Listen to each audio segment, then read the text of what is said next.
Good day, my brothers and sisters in Christ. I greet you all in the wonderful name of our Lord and Savior Jesus Christ. I was going to do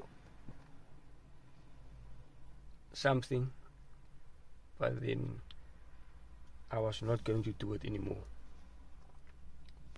But while I'm sitting here in my car, and spending time with God, like God is pushing me,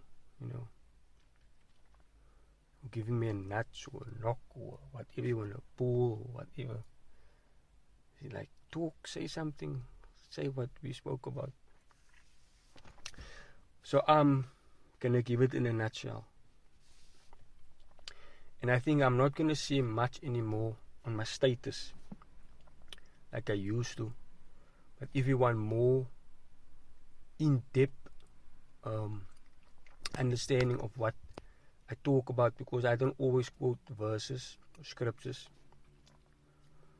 but like I always say, test whatever I say by the word of God. Test the spirit, test the teaching, test what I say by the word of God and with the Holy Spirit. So so I'm gonna move over. I have a WhatsApp group for those who are interested. Send me a message. I'm gonna start doing deep dives, on there. But just something I want to share. Before I share what God wants me to share, I'm gonna also give a testimony. Many of you know what I've said before, and I said right now, we as a family, me, my wife and kids, we are facing a difficult time in our lives, financially. And there's not always, like food, like people would call food, pot food or whatever. But there's always something to eat. God always provides for our daily needs. But what's this? And I've been coming here and I've been testifying about God's goodness. And every time God shows His faithfulness to me. And that's why I'm sharing this to show you, to prove to you that's an unbeliever, that you can trust God's word completely. You don't have to doubt it, because I'm the living proof of God's goodness. I'm a testimony of God's goodness, faithfulness. And don't serve God because you want to get things out. You heard my story and now you want to do it because you want to get things out of God. Do it because you love God, because you want a relationship with God.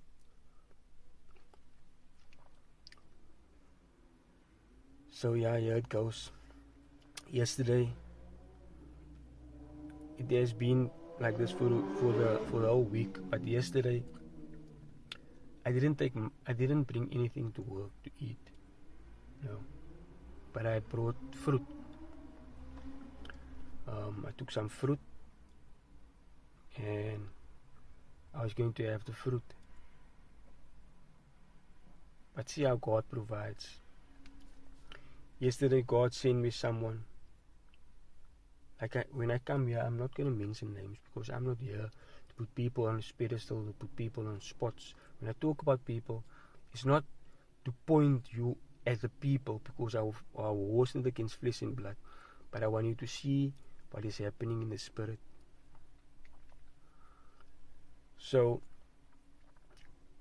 I didn't have much, but then God supernaturally sent someone my way.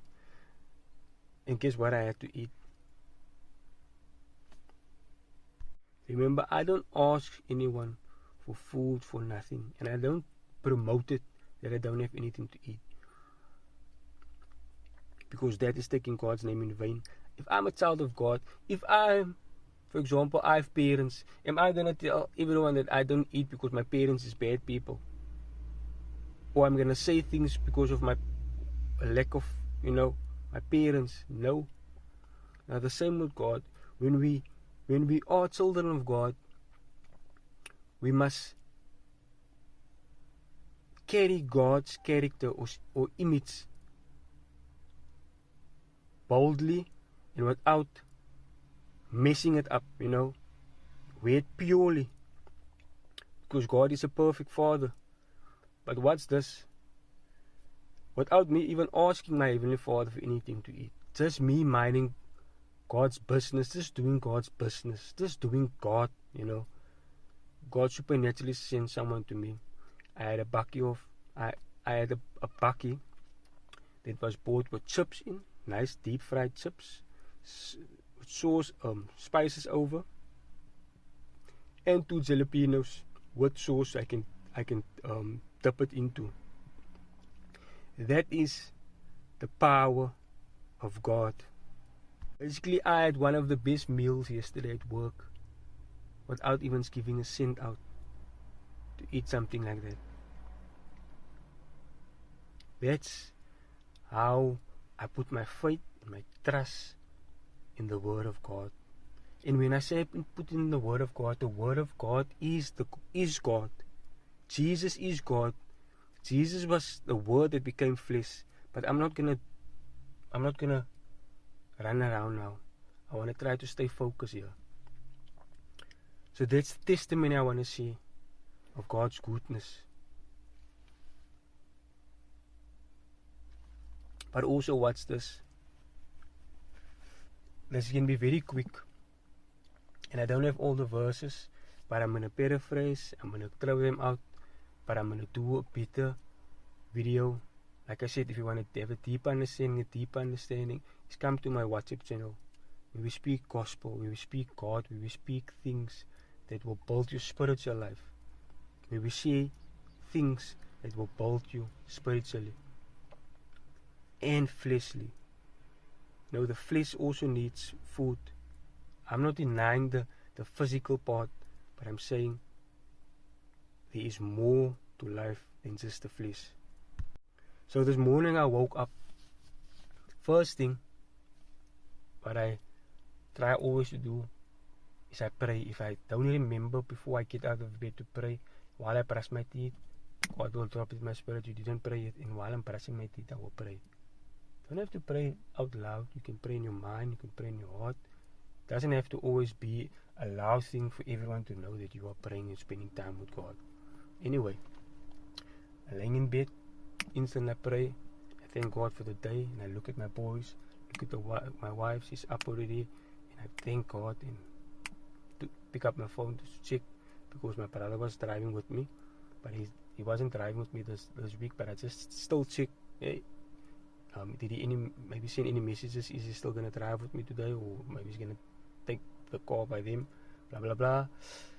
I see nothing, but I go on. Yeah, God is faithful.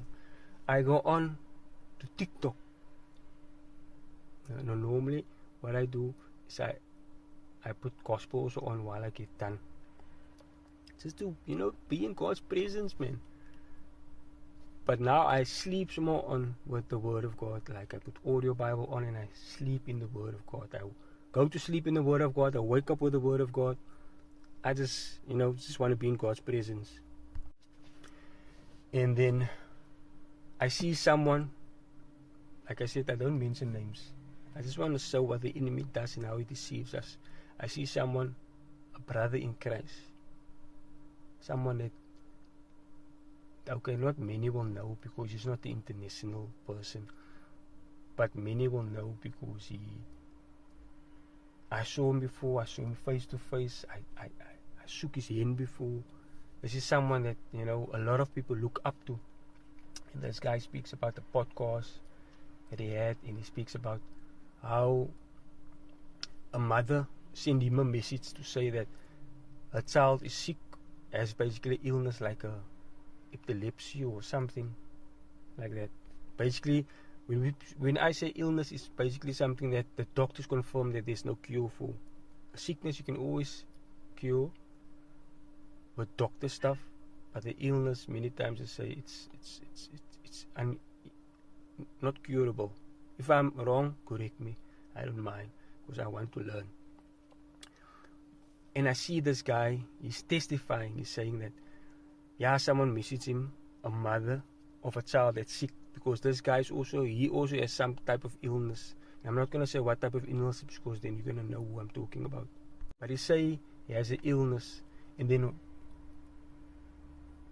with that he started the podcast, and now he said that this mother sent him a message saying that he encouraged her, and now she knows how to treat this illness or how to handle it because of his testimony, basically.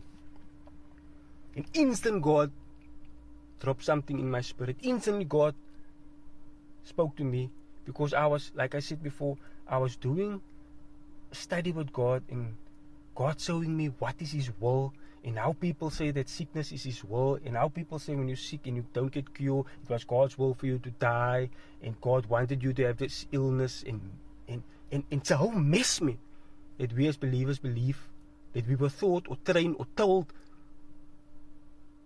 I don't want to say the word, by other believers that we look up to, leaders in the body of Christ. Anyway, and yeah, I see this, and at first I think, yo, this is something good. He's doing something good. And God tells me, okay, this is deeper.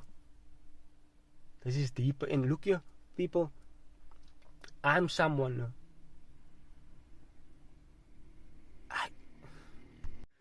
Good evening, good evening. I said to be continuing my status, so I'm gonna keep to my word.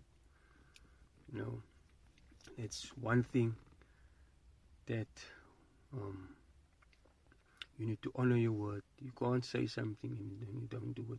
So I just asked my wife if I can just sneak quickly to the car, you know, just to do this video. So yeah, brothers and sisters. So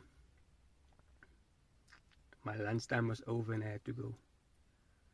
But now I'm sitting in the car. Now it looks like I have tea bags. You know what? Anyway, maybe I have tea bags. So yeah, this morning, like I said, I saw this brother in Christ that says he has a sickness, and he uses his sickness as a platform. And now he says in this video, he says that there's a mother that phoned him, basically saying thank you to him for what he's doing. So yeah, and then he says this mother phoned him, just basically saying thank you for what he's doing, and how he encouraged her, because she's basically facing also a challenge of her son being diagnosed with some type of sickness. And at first I think this is okay, this is what it is about, you know, encouraging one another, you know, telling people, you know, there's still hope. Pardon, sorry for this, I'm not feeling so lekker. My nose is running non-stop, so I'm swallowing. I know, maybe I'm getting a cold, but anyway, we speak against that cold. So yeah, then he says this, that she basically phoned him to say thank you for what he's doing, and I'm thinking, what is wrong with this? And then God told me that it is deeper than this. And this is the exact same thing that this is the thing that God took me on a journey, you know, and God was busy teaching me, breaking away, molding me, pulling me, showing me what is His will, you know. So there's so many things that we claim that it is God's will, but is it really God's will? So many things that we claim to say it is reality.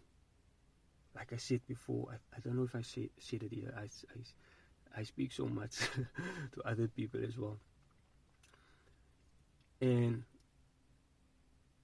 God spoke to me about reality also. Whose reality? My reality or their reality?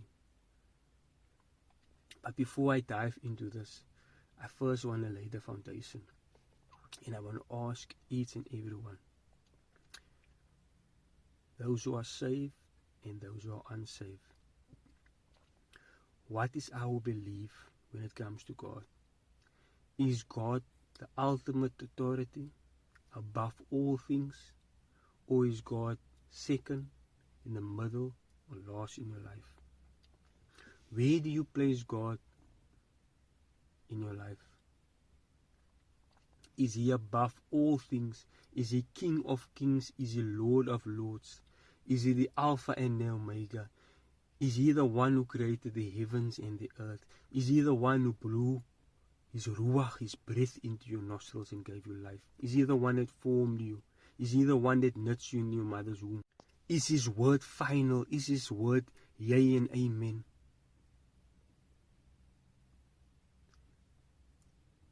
Do God have limitations? Is there limits to God? Because this is the things that God spoke to me about, that God asked me. Roxanne, firstly, I want you to understand who I am.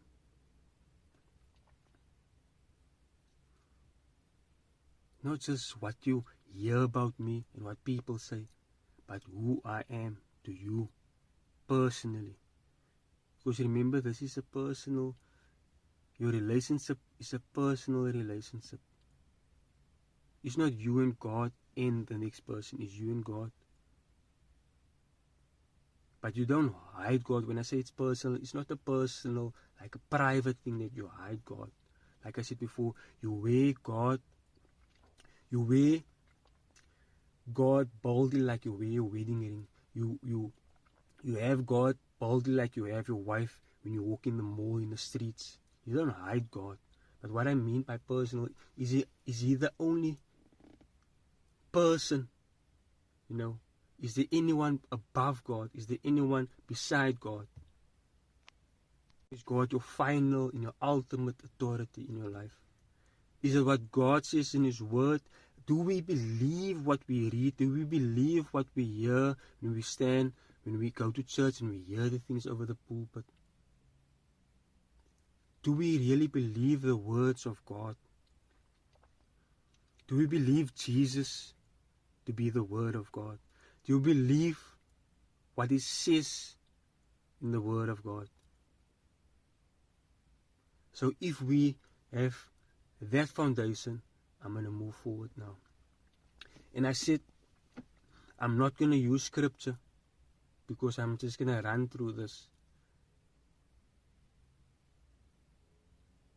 But I'm now going to read a scripture. And we're going to see what the Word of God says. And I'm also going to call many scriptures. I'm going to call out many things in the Word of God. I'm not going to go there. But we will see how the Spirit leads me tonight. So the first scripture I want to read is, it comes from Matthew 7 verse 21. Not everyone who says to me, Lord, Lord, shall enter the kingdom of heaven, but he who does the will of my Father in heaven. Many will say to me in that day, Lord, Lord, have we not prophesied in your name, cast out demons in your name, and done many wonders in your name? And then I will declare to them, I never knew you. Depart from me, you who practice lawlessness.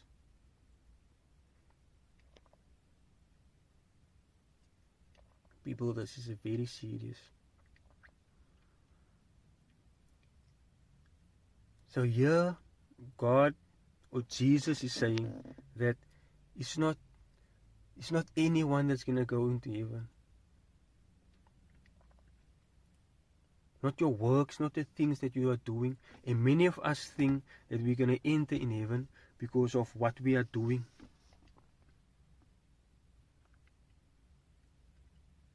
But the word of God says clearly, it's not everyone who says to me, Lord, Lord, not everyone who says to me, Lord, Lord, shall enter the kingdom of heaven, but he who does the will of my Father in heaven.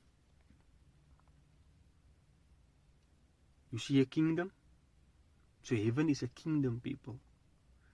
And we see what the word of God says, that we need to first seek the kingdom and his righteousness. And here he says, but you does the will of my Father. What is the will of my Father?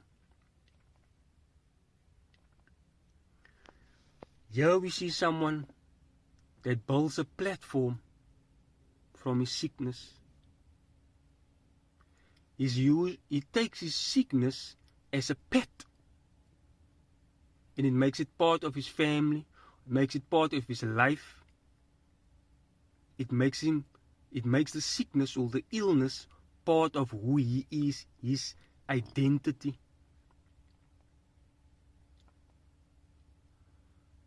And this brings me to the guy that was at the pool. For 38 years he was sick or had the illness. And the first thing Jesus asked him is, do you want to be healed? What does he do? He gives all the excuses that you can think that we do. But Jesus asked him, do you want to be healed? So here we find someone that builds him a platform of his sickness. Because now he's getting attention, he's becoming famous, people is feeling pity for him, and he's building an empire from that. But the word of God says that we will know them by the fruit. If you read the verses on top of that, before verse 21, it says that we will know them by the fruit. So you claim to be a Christian. You say that you are a believer,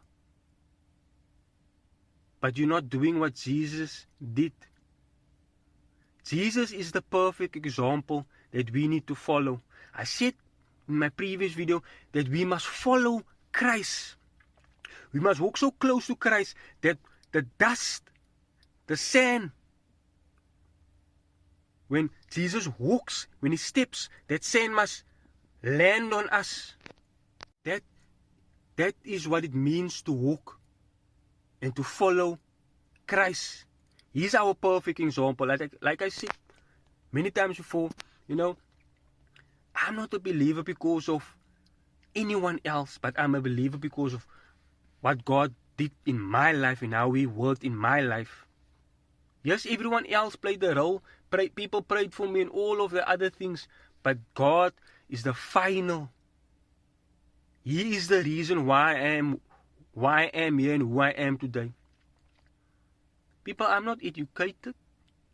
I don't have degrees. I don't have diplomas. I didn't go to university. I didn't go to college. I was a dropout.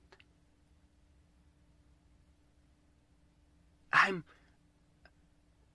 was a sinful person. And I'm still striving for purity, for holiness. I don't have a big business or my own business. I said in my previous video also, I left it because I want to be what I want to know Jesus. I want to know God. I want to know his character, who he is. I want to carry his image, purely, boldly, the right way. Here we find people taking God's name in vain, and this is what it means to take God's name in vain. That you are claiming to be someone, a Christian, a follower of Christ, a disciple, but you're not representing God the right way. We are his image bearers. We are in his likeness and we are in his image.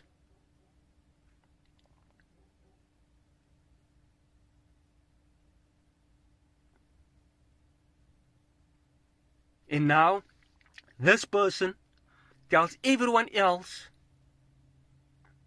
to also make their sickness and their illness a pet. They must also accept it and be happy with it because it's God's will. Where did you hear that it's God's will? Show me one verse or one scripture in the Word of God that says sickness is His will, dying is His will, illness is His will, crying is His will, being sad is His will. Show me. If you say that is God's will for your life, then that means Jesus came against God's will because He healed people. He delivered people.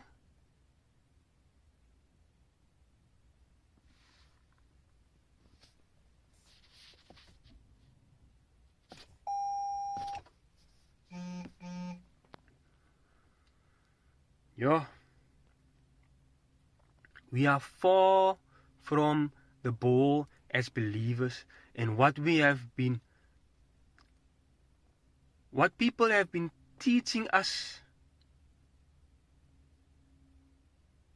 is not Bible, it's not biblical. When Jesus was tempted by Satan, He didn't say a lot of things. He said, it is written. He didn't say, I know. He didn't say all the other things that you can think of. He said, it is written. And that's what we must do. Like I said, I spoke to my wife this morning. We had a whole conversation about this. We did the iron sharpening iron. I said something, she said something. I said something, she said something. And we pull up scripture, and we quote scripture, and we said things. And that's how you grow. But I couldn't agree with this person. I couldn't say at the beginning, the flesh, me as a person would say, yo, this is great, this is awesome. But God said, no, this is not my will.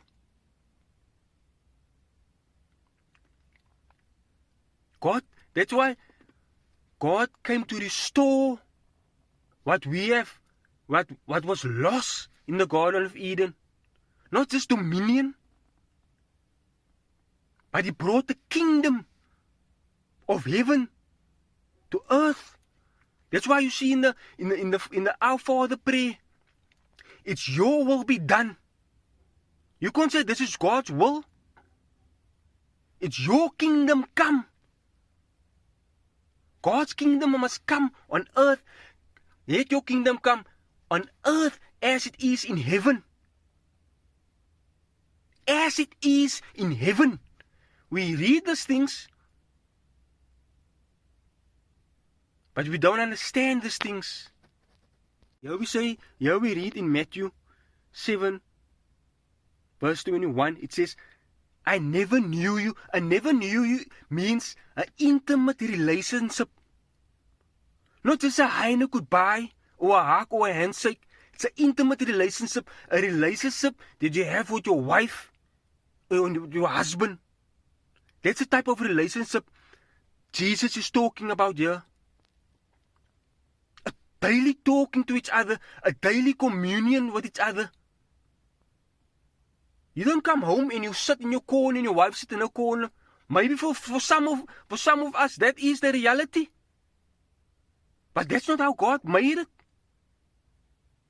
That's the nature of the falling nature of us that happened in Genesis. But Jesus came to restore. Jesus came to show us what it is like to be in the kingdom of heaven. To bring the kingdom down. Sickness must go. Sin must go. That's why He healed people. That's why He set people free, delivered people. That's the kingdom of heaven. That's seeking first the kingdom. That's bringing heaven down to earth. That's God's will be done. You read in Genesis before Adam and Eve fell with the sin. you see that there was no dying. They grew old. There was no sickness and diseases and sin and all the things that we know. Then we see again what it says in the Revelations. What is heaven about? That it is. That's what's heaven about. No dying, no mourning, no tears, no saying goodbye to your loved ones anymore.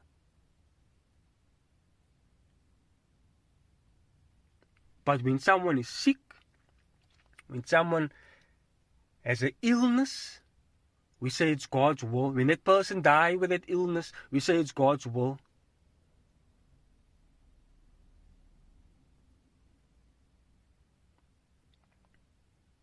You know what? One thing, no, that the disciples asked Jesus to teach them. They asked Jesus to teach them how to pray. You know why pray? Not do the miracles, not do the deliverance, not setting people free, not multiplying bread and fish, not changing the water into wine, not walking on water, not flying on a cloud, nothing like that. But they asked to pray because they knew that Jesus' power comes from praying, have a relationship with his Father in heaven. They knew that God was the source of Jesus' power. It's like this light. If I remove this light,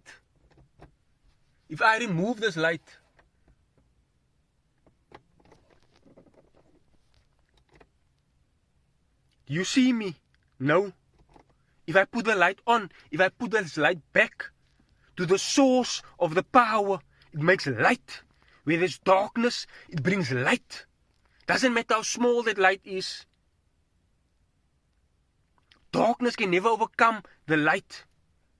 They knew that the intimate relationship that Jesus had with his Father, and the praying, the intimate praying, was the overflow. That was the power source of Jesus' power. Demonstrated through Jesus when he did all the miracles.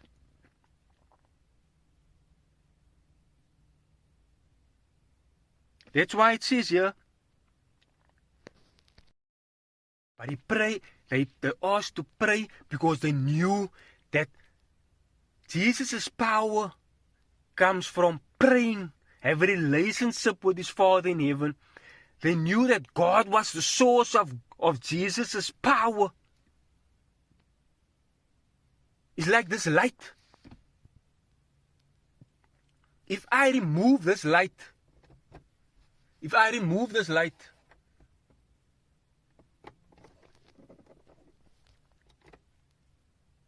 do you see me? No. If I put the light on, if I put this light back to the source of the power, it makes light. Where there's darkness, it brings light. Doesn't matter how small that light is. Darkness can never overcome the light. They knew that the intimate relationship that Jesus had with his Father, and the praying, the intimate praying, was the overflow. That was the power source of Jesus' power. Demonstrated through Jesus when he did all the miracles.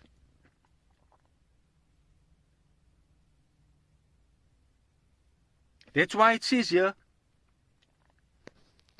Here we read, it says, have we not prophesied in your name?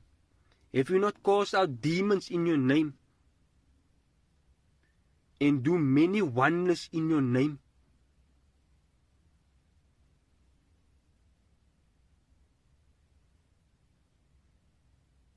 But they understand that to be able to do these things, you must be connected to the source. So people was doing these things. Busybodies in the church.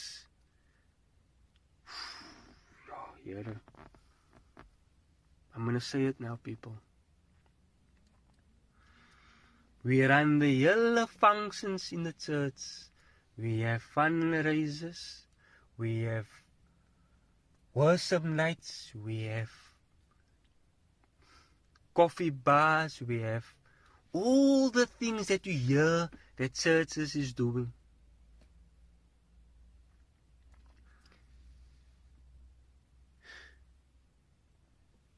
But you does the will of my Father in heaven. You run all the things. You do all these things in the name of Jesus, in the name of God. But here it says, you does the will of my Father in heaven.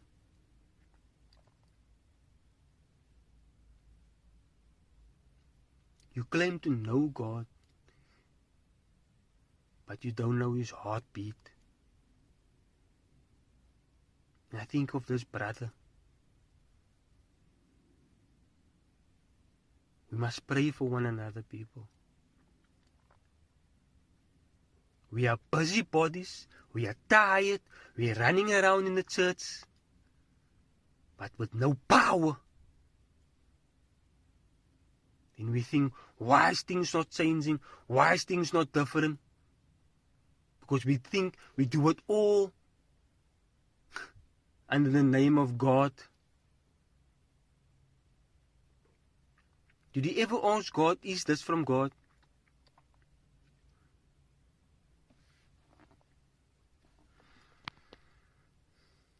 You see Abram, how I call this a debate, almost like an argument he had with God. He said, Lord, what if there is 50 righteous? Then I will spare them. What if there is 40? What if there's 30? What if there's 35?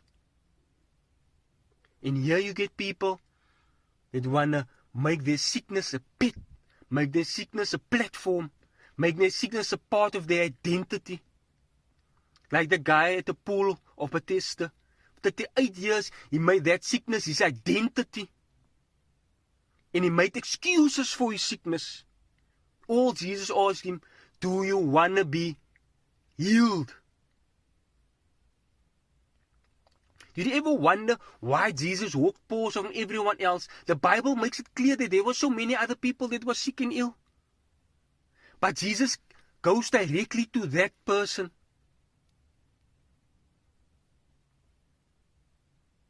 And you know what I'm getting from this? What God spoke to me about, this is my revelation. God told me that all of that people there was so far gone, Jesus could see their hearts. Jesus saw all of their hearts.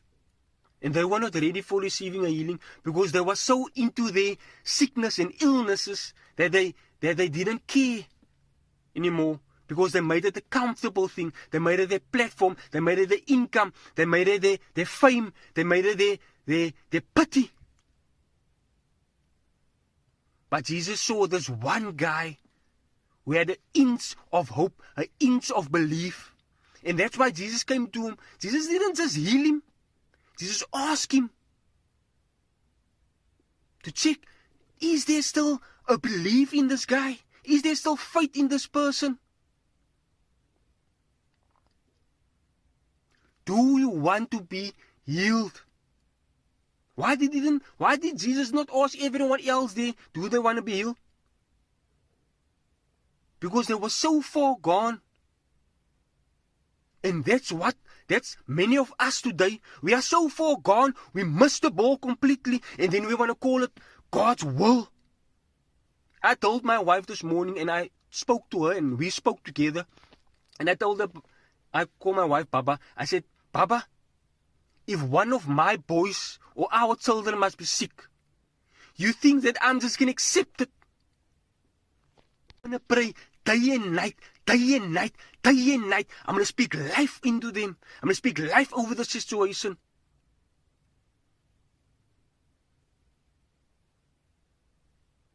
We see the disciples went out. They couldn't deliver or heal someone. They come back. What do Jesus say? Jesus say that this kind doesn't come out with prayer and fasting.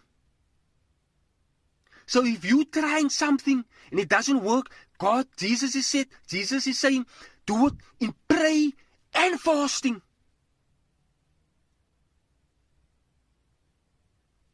Then you see Jacob. This guy, people, where's our faith in our belief, man? This guy, the Bible said that he wrestled with God. He didn't let go. He wrestled with God. He wrestled till God blessed him. But today, we want to give one prayer. We want to pray for one day. We want to pray for 2 days. We want to pray for a week. We want to pray for a month. And then we want to give up and say it's God's will. No, man.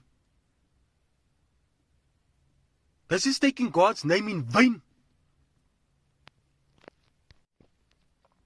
This is what it means to take God's name in vain.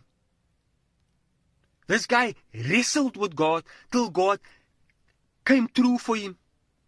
Till God answered him. Till God gave him what he wanted from God. The word of God says that we must pray without ceasing, people.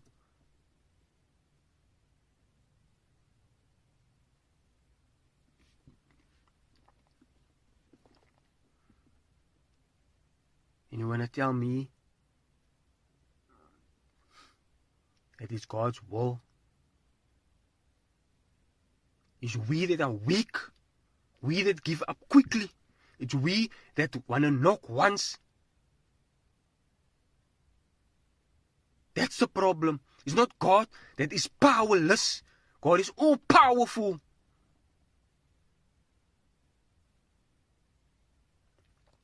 It's the vessel that is weak. And then some people is going to say, yes, but what about Paul's thorn in his flesh? Paul prayed 3 times and God didn't remove his thorn of his flesh. But did Paul take his thorn and give it to everyone else? This is what we see this brother is doing. He's taking his thorn that is in his flesh and giving it, making a copy of it and giving it to everyone else, saying that if your child is sick, to this mother that's messaged him, he's saying to this mother, giving a false hope, saying that your child is diagnosed with a sickness, just treat it, make it your friend, make it your pet. That is not part of your child's life. I refuse that. Because that's not Bible. The Bible don't teach me that. The Word of God don't teach me that. The Word of God is ultimate and above all things. So don't come tell me you're a believer, or you follow God's Word, or you're a follower of Christ, or you're a disciple, but you're not following the Word of God, His instructions. You will know them by the fruit. Who is your vine? Where are you connected? If I'm connected to the Prince of Peace, automatically I will have peace. I will have fruit of peace. Jesus is the vine. I'm the branch. I can't bear my own fruit without being connected to the source, to the tree. I can't be a branch without being connected to the source, where the water is coming from, where the soil is, where I'm planted in soil.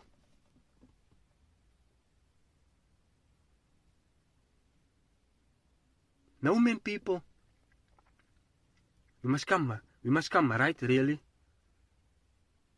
And this destroyed my whole belief. I had to relearn. Because I was used to the fact, I was told that it is God's will when you're sick. It is God's will when you die of sickness. If my boys must be sick or my kids must be sick and I pray for them and they pass away, I will come stronger out of that. Because every trial, every test is a process to mold our faith. If you get faith in sizes, The Bible is clear that you have the faith. If you have the faith the size of a mustard seed, you can move mountains. So that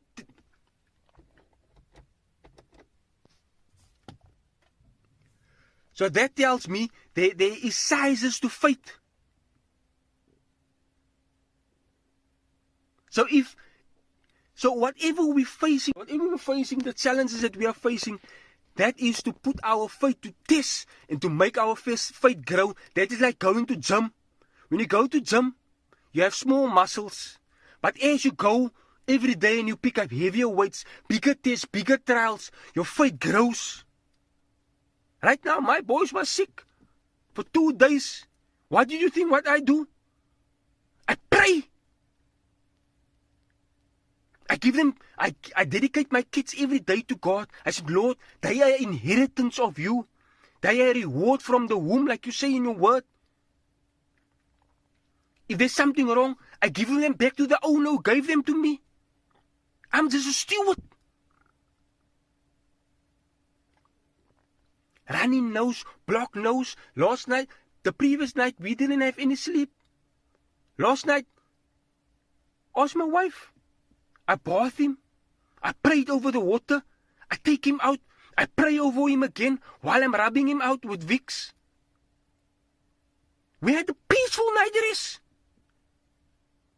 That's my faith growing. Whenever my boys are sick, I take it as an opportunity for my faith to grow. And I say, thank you, Lord, for putting me through this test and this trial, so I can come stronger out of this gym session. See, everything as a process to mold me in the character of Jesus Christ.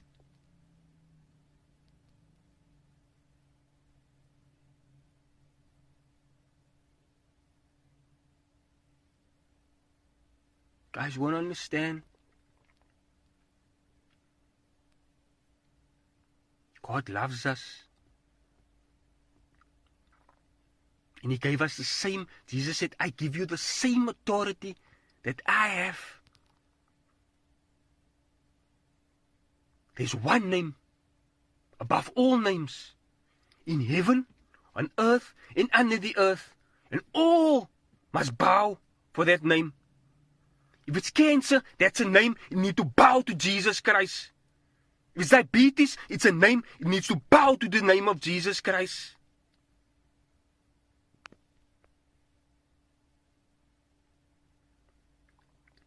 It's one name above all names. And that's Jesus.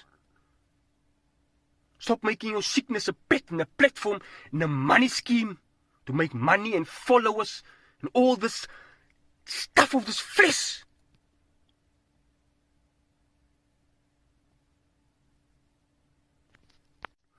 Look at Job. I'm going to end with Job. Look at Job. In the test that he went through, I would like to say that God recommended Job.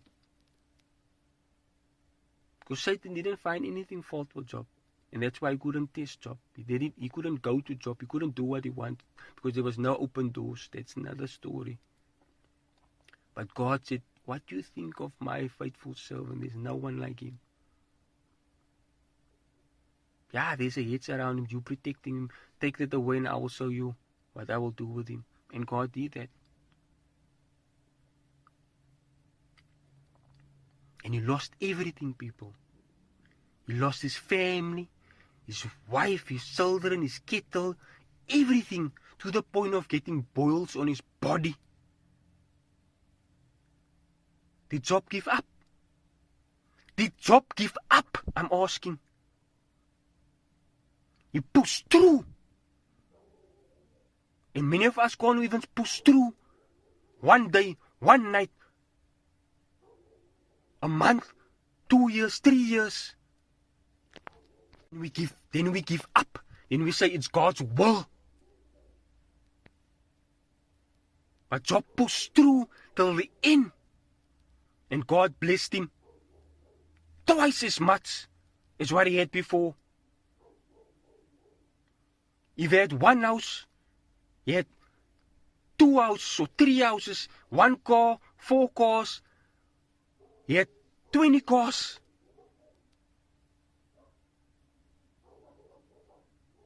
Go read it, people, man. And just don't read the Word of God. The Word of God is a Father. It's someone that's alive, because He is alive.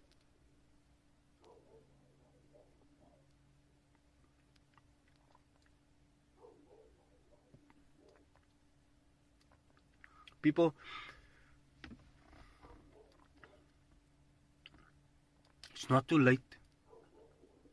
Come to Jesus. He's the best decision I could ever make, not just for me personally, but for my family. And I see the fruit in my life. Not just by getting something to eat at work, not just getting a car, not just having a family, a wife that I always dreamed of, adding to my family, 2 girls that I didn't ask for, not just my children, the boys. Not just this, people, it's much more, man.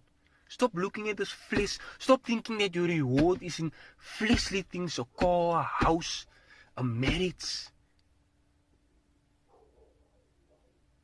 a business. Your reward is the kingdom of heaven, where no moth, no thief can steal or break in, or rust can destroy. That's supposed to be our goal. That's supposed to be our dream, our end goal. Everything else is a bonus, is the overflow of God's goodness.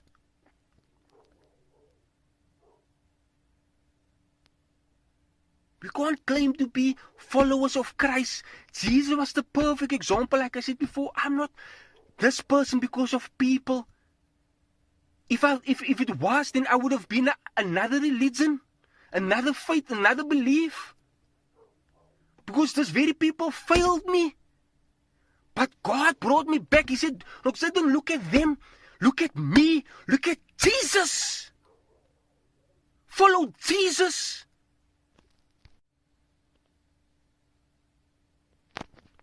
My brothers and sisters, we're going to fail each other.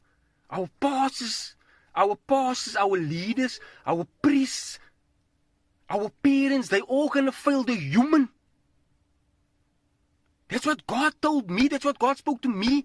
I saw so many flaws and I saw so many things. And I wanted to speak to someone. There was no one that I could speak to.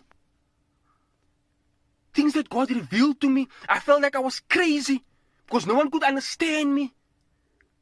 When I warned people about certain things, when I said certain things, I couldn't make sense about it because I wasn't in God's word. But God continually spoke to me. And now He's revealing the things that He spoke to me in His word. Because I'm reading, I'm trying to understand, I'm going to try to build a relationship with Jesus Christ. And all the doctrines that in the theology that I was taught or trained or taught over my years, I had to break down and start over again. Because many of it was lies, was culture and traditions, man, people. It wasn't Jesus. It was fake fruit with no seed.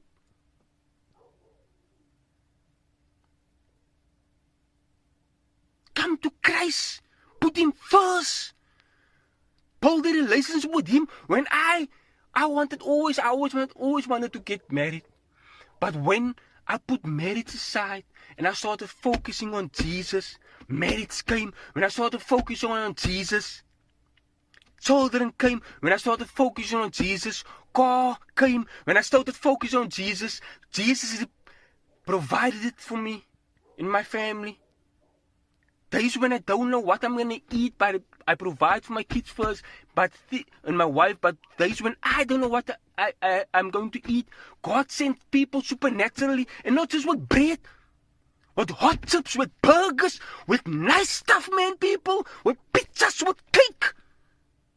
That's the power of Jesus Christ. He's your provider. He's the source. source where everything flows from. He is the ultimate. With Moses, them, when they walk, God provided for them manna out of heaven, a cloud over them when the sun was too hot, water when they didn't have water. But God said, don't keep for tomorrow, because I will take care of tomorrow. I want a relationship. I want you to come tomorrow to me again. Knock on my door. Talk to me. Build a relationship so that I don't have to say I never knew you.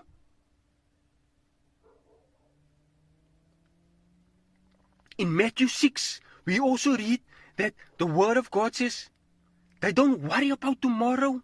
Tomorrow has its own worries. Build your relationship now with me. And tomorrow again, you build it again with me. We all want to carry the cross. But we don't want to crucify the flesh to the cross. We don't carry the cross just to look cool. A cross is there to put your flesh to the cross, man. Die with Christ and rise again with Christ, man.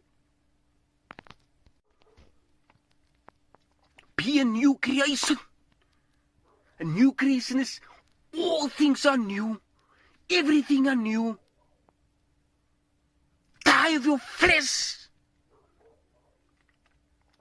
Paul didn't give his thorn to everyone else. He had a thorn and God didn't remove his thorn. But still, he did miracles. Even though he had a thorn in his flesh, he still did miracles. He still gave real hope, not fake hope. Telling people to live with your sickness, and it's God's will. I have an illness, and it's God's will. It's not God's will. Show me in the Word of God where He says this is His will.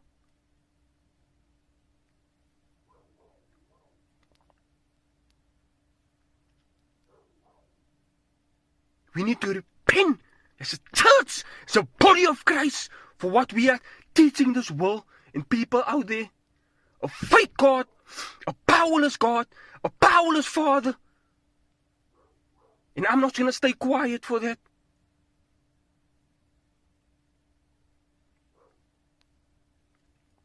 This is the fall away that God is talking about in the last days. Doctrines of demons, believing fake stuff.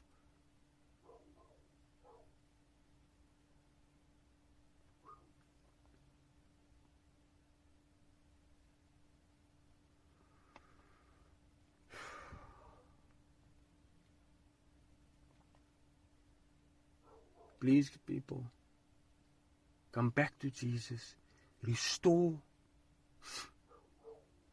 what was lost in the garden. Jesus came to show us, to restore it.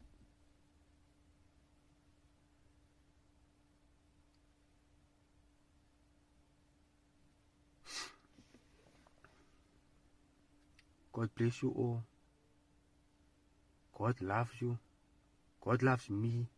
And that's why He's taking me through this journey.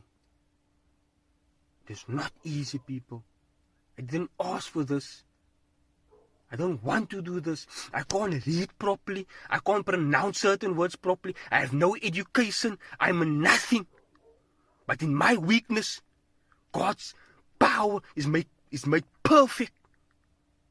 I boast. The more I boast about my weakness, God's power is made perfect in my weakness. I don't have a quiet business. I don't have a quiet job that gives me millions of money. In many things I left because I wanna have a relationship with Jesus Christ. When He comes, I wanna hear Him say, "Good and faithful servant." You know what's a servant? You read over that, but you don't understand what you're reading. You know what's a servant? It's serving people. But many people want titles. I want to be a prophet. I want to be a pastor. I want to be a father. You want titles, but no action, no servant.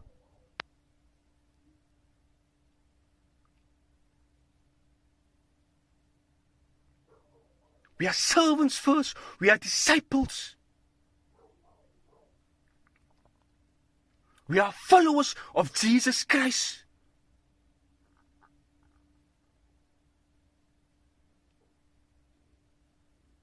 While there's still time, people, come back to Jesus. Come back to God. Repent. Because the kingdom of God is at hand. Repent.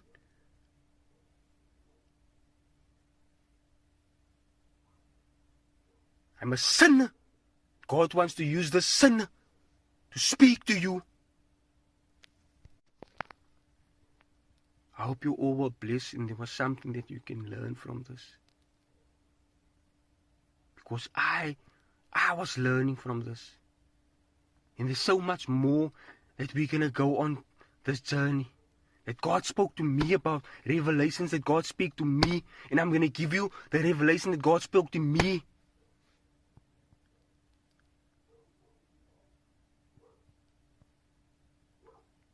You don't have to make what I'm telling you yours. I'm just sharing it with you.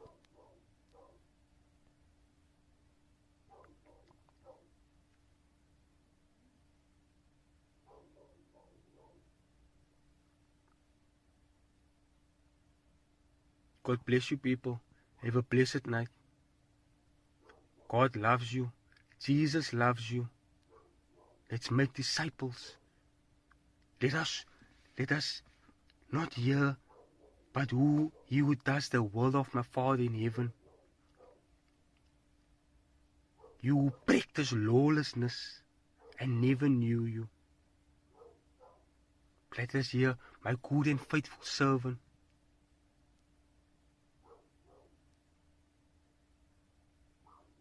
Jesus loves you. God bless. I love you too.